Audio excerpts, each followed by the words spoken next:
สบายดีหลังจากที่ลูกเมียไปเวียกไปการไปโรงเรียนข้อยก็จะมาเฮ็ดสวนผักหรือว่าอันนั้นน่านผักไว้ปลูกผักหอมผักหยังพอได้เด็ดได้เก็บไว้เนาะตอนสิมาแต่งอยู่แต่งกินพอบ่ได้ออกตลาดทุกคนถ้าไผเรือนมาเห็นคลิปก็ขอกดติดตามกดไลค์กดแชร์เป็นกำลังใจให้กันเด้อทำอิฐเลยก็สิมาตักกอมังหินออกก่อนเพราะว่าสิเฮ็ดมาจำอะนะบนกอมังหินพี่เลยเนาะเพื่อนะพื้นที่มันจะได้กว้างแล้วก็จะได้ยาวขึ้นข้อยว่าสิปลูกอันน่ะผักหอมป้อมหอมบัวหอมเทียม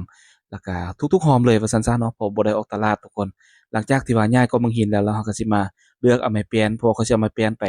ตีให้เป็นครอบเพื่อกันดินบ่ให้ขี้ดินไหลออกเวลารดน้ำหรือฝนตกใส่เวลาคนเอาไม้แปลนนี่ก็โดนเติบทุกคนเนาะตอนนี้เราก็ได้มาจำนวน2แผ่นแป้นยาวแล้วก็แป้นสั้น2แผ่นเนาะก็มานั่งคิดเบิ่งดีๆมานั่งงำเบิ่งเนาะว่าคันเราเอาไม้แปลนใส่ก็สิเป็นอันน่ะบ่อนล่อตัวพวกมากินแป้นแล้วก็กินผักเราซื่อๆฝนตกใส่มันก็สิโดกเนาะข้อยก็เลยเอาไปไว้คือเก่าทุกคนเสียเวลาคนไม้แปลนเนาะทั้งเมื่อยทั้งเสียเวลามาเก็บเอามังหินดีกว่าทุกคน เนาะเอามังหินแข่งตามแคมทางนี่ตอนนั้นนะเฮาถมทางแปลงทางนี่มีเศษมังหินหลายๆโดยส่ำกำปั้นส่ำหัวเข่าประมาณนี้เนาะข้อยก็สิไปเก็บมากองไว้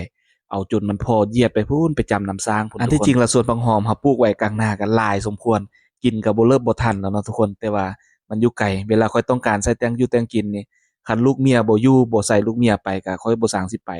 ข้อยก็เลยว่าสิเฮ็ดเอาเนาะ เฮ็ดอยู่ข้างบอนเก่านี่สิปลูกครบทุกหอมเลยทุกคนเนาะเพื่อสะดวกสบายในเวลาที่ค่อยแต่งกินหรือว่าลูกเมียแต่งกินก็บ่ได้แล่นไปกลางหน้าเนาะก็ออกมานอกเรือนนี่ก็ปิดเอาไปใส่ก็เรียบร้อย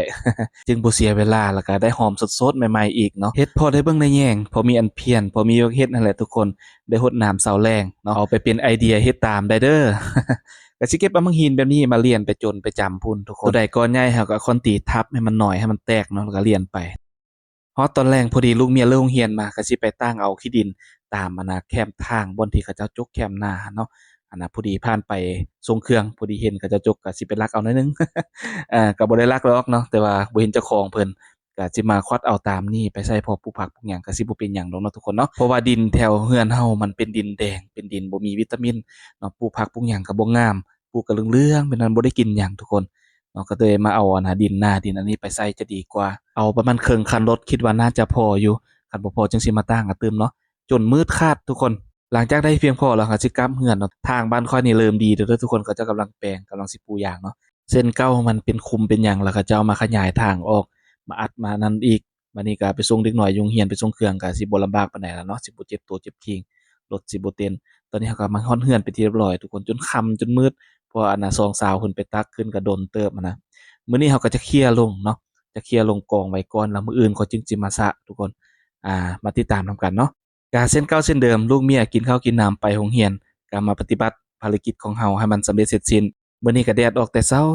ฟ้าก็เป็นใจเนาะบ่หนาวบ่นั่นปานใดอุดมไสหาเริ่มร้อนแล้วเด้อแต่ละท้องถิ่นเด้ยังหนาวยังร้อนอยู่บ่หรือว่าฝนตกบ่คอมเมนต์มาลิ้นนำกันได้เด้อส่วนขี้ดินเป็นก้อนใหญ่ๆนี่เราก็สิเอาค้อนตีนทับให้มันหมุนๆเนาะคันเอาส่วนซับมันก็สิใช้เวลาโดนเอาค้อนตีนทับเลยสบายกว่า ปวดแขนหน่อยหนึ่งก็ย่ามันหลังจากทับได้มุนๆแล้วก็สิมาเคลียร์ปรับแต่งให้เป็นอันน่ะระเบียบเรียบร้อยเนาะให้เสมอกันคิดว่าสิพอบ่พอซ้ำเนาะทางด้านนั้นยังต่ำอยู่ยังบ่พอเนาะตอนแรกจังสิไปตักมาตื่มทุกคนก็สิได้ประมาณนี้เนาะเดี๋ยวเราทามาติดตามผลงานนำกันเด้อว่านแกนใส่แล้วก็มันสิออกงามบ่ต้องออกงามแน่นอนเนาะเพราะว่าเราเฮ็ดด้วยใจเนาะถ้าติดตามผลงานนำกันเด้อฝากกดไลค์กดแชร์เป็นกำลังใจกันเด้อทุกคนคอมเมนต์มาเล่นกันเด้อ